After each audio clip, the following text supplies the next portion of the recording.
아침만 되면 찾아오는 불청객, 과민성 대장증후군. 안녕하세요. 분당 정자동 배지육환의원의 배원장입니다. 혹시 아침밥만 한 숟갈 뜨면 배가 살살 아파오면서 급하게 화장실로 달려가시는 분들 계신가요? 중요한 시험이나 발표를 앞두고 긴장만 하면 어김없이 배가 꼬이듯 아프고 설사를 해서 일상생활이 두려운 분들도 많으실 겁니다. 오늘은 이렇게 우리의 삶의 질을 뚝 떨어뜨리는 주범, 복통을 동반한 과민성 대장증후군에 대해 이야기해 보려고 합니다. 지사제를 먹어도 그때뿐이고 만성적으로 고통을 받고 계신다면 오늘 이 영상 끝까지 시청해 주시기 바랍니다. 한의원의 과민성 대장증후군으로 찾아오시는 분들을 보면 의외로 체격도 아주 건장하고 겉보기엔 아픈 데가 전혀 없어 보이는 분들이 많습니다. 밥도 잘 먹고 잠도 잘 자고 체력도 좋은 편인데 오직 배 아프고 설사하는 증상 하나만 달고 사시는 거죠. 특히 아침 시간만 되면 증상이 심해지는 환자분들이 많습니다. 왜 그럴까요? 바로 위장, 대장, 반사 때문입니다. 밤새 비어있던 위장으로 음식물이 들어오면 위장 하부에 있는 대장이 자극을 받아 운동이 활발해지기 시작합니다. 대장이 과민해져 있는 분들은 이 반사가 너무 강하게 일어나 밥을 먹자마자 심한 복통과 함께 변이를 느끼게 됩니다. 이런 증상을 오랜 세월 겪다 보면 자연스레 아침을 굶는 습관이 생깁니다. 아침을 안 먹으면 또 괜찮거든요. 하지만 이것은 근본적인 해결책이 될 수는 없습니다. 몸의 균형이 깨지거나 스트레스를 받으면 언제든 다시 증상이 폭발하기 때문입니다. 과민성 대장증후군의 가장 큰 적은 단연 스트레스와 긴장입니다. 우리가 스트레스를 받으면 장의 평활근이 과도하게 긴장하고 수축하게 됩니다. 장이 부드럽게 움직이는 게 아니라 밧줄을 쥐어짜듯 강하게 수축하니까 엄청난 복통이 발생하는 것이죠. 실제로 진료실에서 자주 뵙는 전형적인 패턴의 환자분 차트를 하나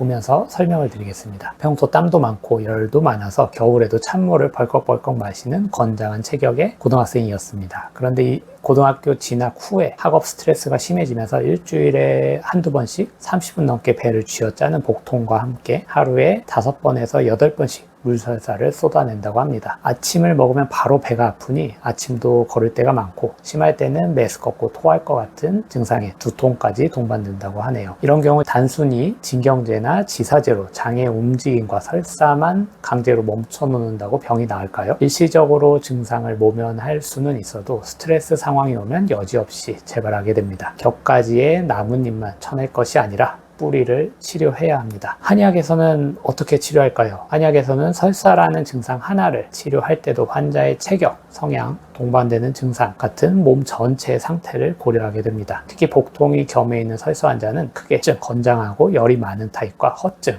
허약하고 냉한 타입으로 나누어 접근해야 치료율도 높아지게 됩니다. 실증은 건장한 타입을 의미합니다. 체격이 좋고 더위도 많이 타고 땀도 많습니다.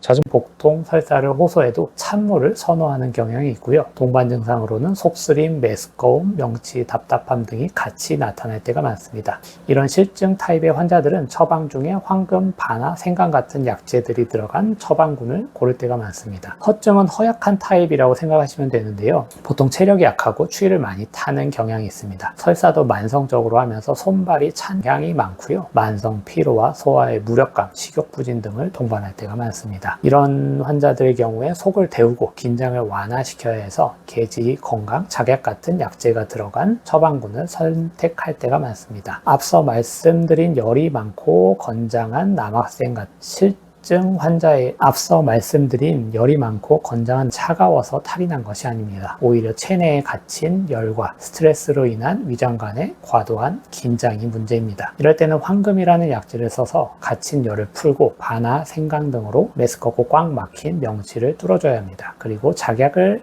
적절히 사용해서 쥐어짜는 듯한 장의 경련과 복통 역시 부드럽게 풀어줘야 만성적이고 반복적인 복통과 설사는 단순히 장만의 문제가 아닙니다. 내 몸의 자율신경계가 밸런스를 잃었고 위와 장이 스트레스에 극도로 예민해져 있다는 신호입니다. 당장 화장실 가는 횟수를 줄이는 지사제에만 의존하지 마시고 내 몸이 왜 이렇게 과민해졌는지 근본적인 원인을 찾아 몸 상태를 바로 잡아 주셔야 합니다. 체질에 맞는 치료를 받으시면 다시 예전처럼 아침밥도 든든하게 먹고 편안하게 하루를 시작하실 수 수 있습니다. 오늘 준비한 내용은 여기까지이고요. 낫지 않는 과민성 대장증후군으로 고생하시는 분들께 작은 도움이 되었으면 합니다. 언제나 그 사람의 그 병은 그 처방을 만나야만 좋아집니다. 지금까지 분당 정자동 배제육환의원의 배원장이었습니다. 감사합니다.